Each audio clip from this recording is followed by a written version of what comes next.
Eccoci qua ragazzi, salve a tutti, bentornati sul canale. Verso Napoli-Lecce, le ultime di formazione, come ci arrivano soprattutto loro, perché ci sono delle considerazioni da fare anche in base a ciò che hanno fatto la scorsa settimana e per quanto riguarda la posizione dell'allenatore. Fatemi sapere la vostra qui sotto nei commenti come sempre, mi raccomando iscrivetevi al canale attivando la campanellina se passate per la prima volta sotto questo video, così si resta aggiornati ogni qualvolta esce un nuovo contenuto. Avviso ai naviganti, palinsesto per domani dalle 14 alle 15 prepartita sul canale di Mauro TNTV 1926, primo link qui sotto in descrizione. Poi Mauro si fa la sua live reaction con telecronaca alle 17 sul mio canale. Andremo in live post partita immediato con le considerazioni a caldo come facciamo di solito. Partiamo con le ultime sul Napoli per quanto riguarda l'infermeria e chi potrebbe giocare, perché diamo anche uno sguardo alla partita di martedì facendo rifiatare qualcuno. Dall'infermeria azzurra arrivano buone notizie per Antonio Conte, è pienamente recuperato Alex Meretti che potrà tornare tra i pali dopo che si era preferito non rischiarlo ad Empoli. In difesa sulle corsie laterali Di Lorenzo, Oliveira, al centro uno tra Buongiorno e Rachmani potrebbe rifiatare. Si preparano quindi Juan Jesus e Rafa Marin. A centrocampo invece con Lobotka e Box è confermato il trio Anghissà, Gilmour e McTominay. Anche in attacco tira aria di cambi. È il momento dell'esordio da titolare per Neres. Dall'altro lato Gong è in vantaggio su Kvaratskhelia per una maglia dal primo minuto, mentre il centravanti sarà ancora Lukaku. Io sono d'accordissimo nel far girare, perché comunque c'è la partita ravvicinata martedì. Preferirei Rafa Marin più che Juan Jesus al posto di uno dei due difensori, e se devo far rifiatare qualcuno dovrei far rifiatare Buongiorno, perché poi c'è il Milan. Però poi starà a Conte la scelta su chi far rifiatare tra i due centrali. Fatto è che è una la partita ravvicinata e non è che poi abbiamo la Champions ogni 3 giorni, è solo l'infrasettimanale di Serie A, quindi diciamo si potrebbe girare un tantino, però non è nemmeno così obbligatorio. Potrebbe partire dal primo minuto Neres, noi ne siamo contenti e ce lo stiamo chiamando da un bel po', però a questo punto, a quanto si legge, dovrebbe giocare al posto di Politano. Di là Gong e Quara si giocano la maglia da titolare. Sono anche d'accordissimo nel far giocare Lukaku come prima punta, perché l'hai sostituito, non ha funzionato ad Empoli, quindi per un fattore anche di condizione, più giochi, più corri e più entri in forma. Scelta giustissima nel far giocare Lukaku e non far partire ovviamente Simeone da titolare.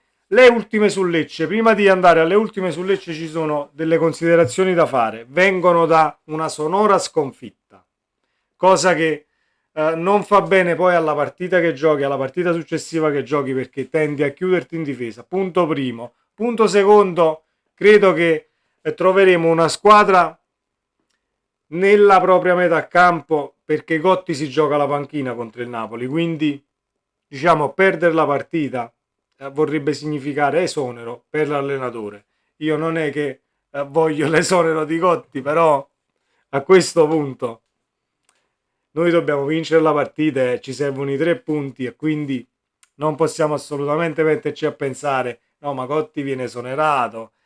È solo quella condizione nella quale troverai la squadra avversaria. Mi aspetto un Lecce molto ma molto difensivo, e quindi dovremmo secondo me fare una partita al di là della pazienza, ma con la massima concentrazione per quanto riguarda buttarla dentro, cercando di portare a casa i 3 punti.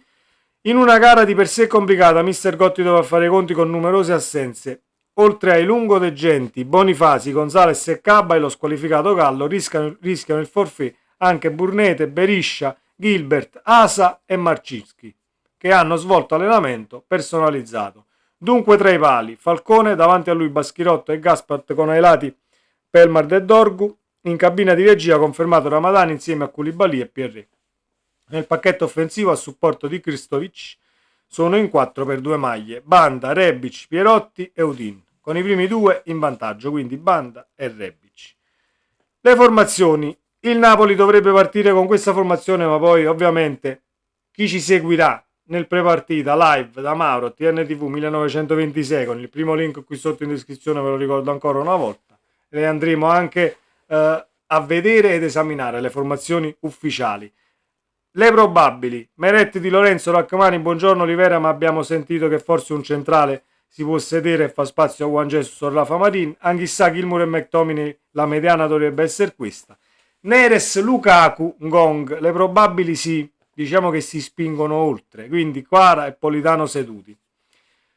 Ballottaggi: Rachmani, Rafa Marin, buongiorno Juan Jesus 60 e 40, Olivera Spinazzola 60 e 40, Ngong Kvaratskhelia 55 e 45 in favore del georgiano. Indisponibili Lobotka. Il Lecce: Falcone, Pelmar, Baschirotto, Gaspar, Dorgu, Koulibaly, Pierre, Ramadani, Banda, Kristovic e Rebic. Allenatore Luca Cotti. Ballottaggi li abbiamo visti, quelli là che sono in mezza infermeria o meno. Tremolata sarà l'arbitro del match, Tolfo, Trinchieri e il quarto uomo Sacchi al VAR. Meraviglia e Abisso l'assistente al VAR. Vai Meraviglia, non facciamo cazzate, detta alla De Laurentiis in quella sala. VAR. Detto questo, sono fiducioso sicuramente per la partita di domani. Servono assolutamente i 3 punti per arrivare a Milano con convinzione, senza dover poi digerire ancora un tantino, perché poi tra sabato e martedì il tempo è poco, quindi digerire un'eventuale sconfitta non se ne parla assolutamente. Servono i 3 punti per restare lì e per mettere pressione a tutti quanti, anche perché c'è la sfida tra Juventus e Inter, scontro comunque diretto e al vertice, dove noi possiamo continuare a rosicchiare su una o sull'altra. Se esce una bella X, ben venga. 2 punti su tutte e due. Ovviamente dobbiamo portare a casa la partita. Auguriamoci che Gotti se la giochi, perché come ho detto prima la cosa che non mi fa paura ma che mi preoccupa un tantino è questa situazione Gotti in bilico e la partita contro il Napoli e il bivio per l'esonero o per la permanenza sulla panchina del Lecce.